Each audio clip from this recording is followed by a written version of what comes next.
تولوا فإنما هم في شقاق فسيكفيكهم الله وهو السميع العليم صبغة الله ومن أحسن من الله صبغة ونحن له عابدون قل أتحاجوننا في الله وهو ربنا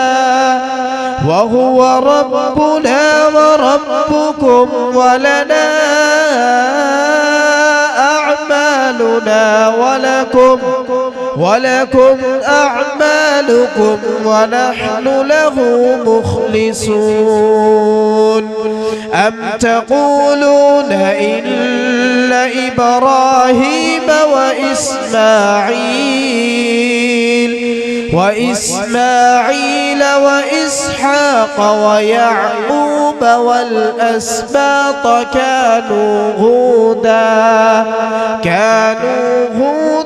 أو نصارى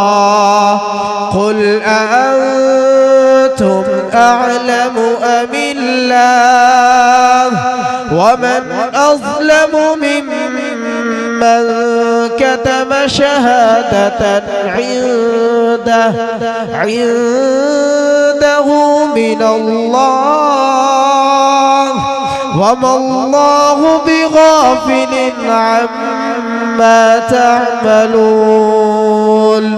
تلك أمة قد خلت لها ما كسبت ولكم ما كسبتم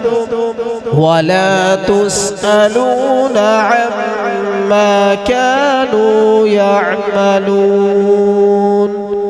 صدق الله العظيم। ये थे हमारे आए हुए मुअज़्ज़ज़ मेहमान कारी मोहम्मद मुरसलीन साहिब बड़े प्यारे अंदाज से तिलावत कुरान पाक इरशाद फरमा रहे।